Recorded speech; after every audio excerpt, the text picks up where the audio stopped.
It was 1977. I had taken time off work to have a baby and stay home with her, but I still needed an income, so my mother had hired my younger sister and me to do the dirty, back-breaking work in her shop while she took care of her first infant granddaughter. My sister and I were working at our mom's antique store one summer late night. Mom had just gotten a truckload of European oak furniture that needed to be cleaned and polished, have the handles screwed on, and a nice-looking young man came into the store and started talking to my sister, who was 17 at the time. He introduced himself as Ted Smith, and we laughed and said, "We must be related, as Mom's maiden name was Smith also." He chatted both of us up, but focused on Sis for the most part. He purchased an armoire, but said he'd have to go get his truck, since at the moment he was driving his VW Bug, an old VW Bug. He then asked my sister and me if we wanted to go out to dinner that night with him. We were sweaty and dirty from work. I had a baby to care for, and Sis already had a boyfriend. So we said thanks, but no thanks, Ted. He asked me to ride with him to get his truck so he could drop his Bug off at the auto shop for repairs, but by that point I had to get home to my infant right away because I was still nursing her and I thought my breasts were going to begin leaking at any minute. However, he wouldn't give up trying to get one or both of us away from the shop. He said he could come back about 10:00 that evening for his armoire and asked whether one or both of us be there. We replied, "No, we close the shop at 6, and we both have places to be tonight." He was persistent. "How about tomorrow night?" "No, we close at 6:00, except on Saturdays, when we close at 4:00. He asked whether one of us could meet him early in the morning, like at 5:30 a.m., but neither of us wanted to. He was getting to be a bit creepy, and Sis and I were eye-rolling at each other. Eventually, he said he was sorry, but he couldn't buy the armoire if we couldn't be flexible. We hated to give up the sale, but after he had been there for 2 hours, we thought he was just looking and taking up our time. We still had a lot of work to do on the furniture that had just arrived in the shop. Finally, we just wanted to finish our work and go home at 6:00 p.m. As we were leaving, his VW was parked outside, and he asked us whether we want to go for coffee. He especially wanted my sister to go. We said thanks, Ted, but no thanks, like we said earlier. We have plans, but he continued to be insistent. Finally, I said, "Sis, let's go. I'll take you home." Even though she had her car there, for some reason, I didn't want to leave her to drive home alone with this guy around. So he drove off in his Bug, and we really didn't think of it again. Yes, until the next year, when this picture appeared in the paper. Ted Bundy. It still sends chills up my spine, writing this, and Sis and I talk about it occasionally. We were 2 lucky young women that day. If either of us had agreed to go, we would have been raped and murdered like the at least 30 other women Bundy kidnapped.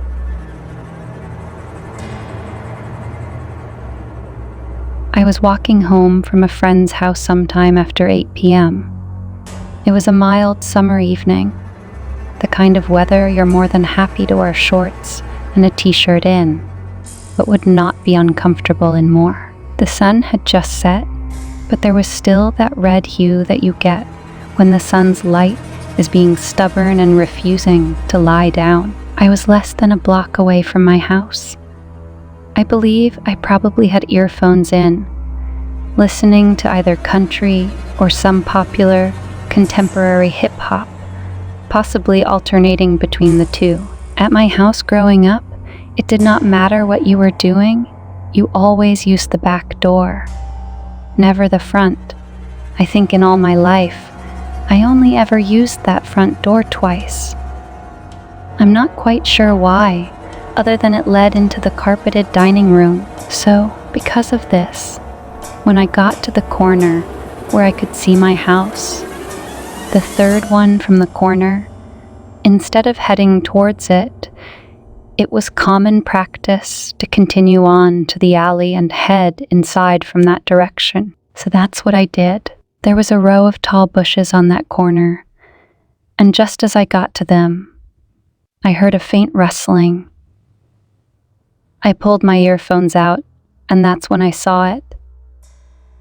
This big, dark clump of quivering fur came tottering out from the bushes. I stopped, uncertain of what it was in the fading light, until it turned towards me and lifted its droopy, question-mark tail. From there, I could see the twin stripes leading to its head, defying the light. It was a skunk, a foot in front of me. I could have bent and picked it up like a cat. Had I done that, I probably would not have to worry about the stench after it tore off my nose, but I could have picked it up. But we just stood there looking at each other. A moment later, I heard more rustling from the bushes, and here comes 3 or 4 miniature versions of the thing right in front of me. They just circled their mother, I'm assuming it was the mom, and did not have a care in the world for me. The mom stared me down for another minute or so before nudging her young along down the sidewalk. Somehow I was a foot from a skunk and her babies. And she did not look me. Whew! Lucky me, I still gave them a wide berth and took the long way home.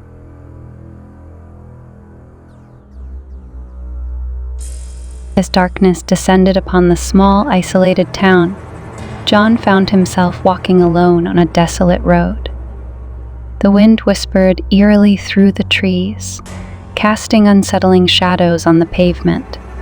His heart quickened with each step, as the creaking of branches seemed to echo sinisterly in the night. As he walked, a dense fog rolled in, shrouding the surroundings in a haunting mist.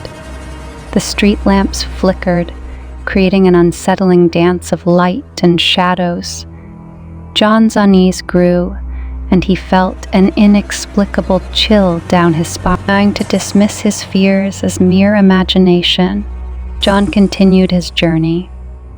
But soon, strange noises emerged from the surrounding darkness. Rustling leaves, distant howls, and the soft padding of footsteps behind him sent shivers down his spine. He quickened his pace, attempting to escape the relentless presence that seemed to be trailing him. His heart pounded in his chest as he glanced over his shoulder, catching a glimpse of a dark figure lurking just beyond the fog. Fear took hold, and John broke into a run, his breath ragged as he sprinted through the deserted town. He stumbled upon an old, decrepit mansion. The sight of it sent a mix of fascination and dread coursing through him. Against his better judgment, he found himself drawn to the ominous structure, feeling an irresistible pull towards its haunted history. Hesitating only for a moment, he mustered the courage to step inside.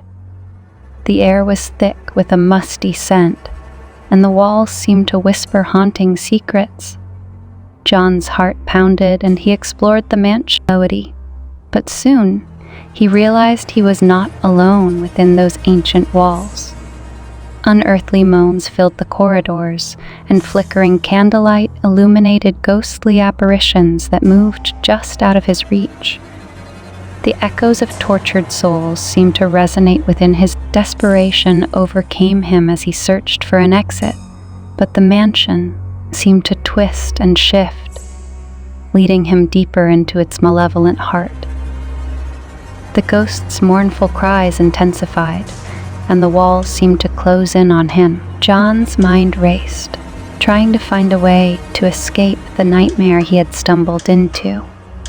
He felt a presence behind him and turned to confront it, only to come face to face with the vengeful spirit of a long-deceased inhabitant. Frozen in terror, he could do nothing as the ghostly figure floated closer, its hollow eyes fixated on him.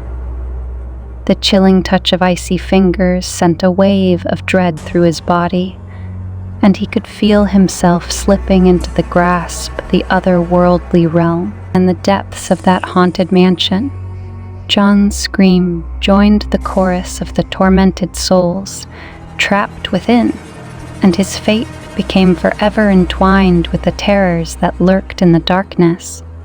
Legend has it that on moonless nights, you can still hear the echoes of his cries as the townsfolk whisper tales of the man who dared to walk alone on that haunted road at night, never to be seen again. I don't walk around that much these days, but as a teenager I used to be out at night a lot between the hours of 10 p.m. 6 a.m. I used to like free running about 15 years before it got trendy.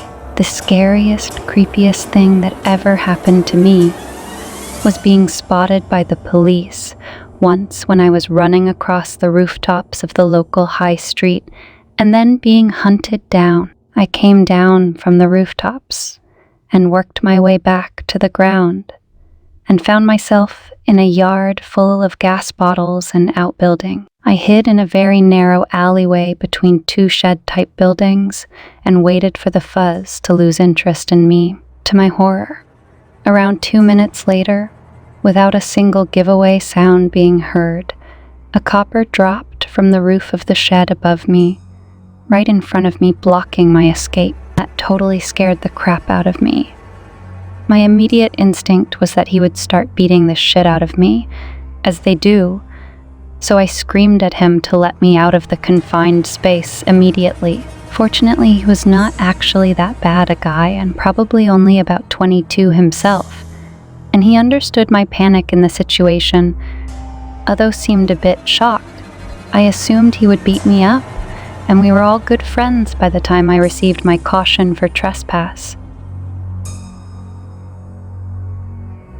I once saw something strange walking home late from a friend's house.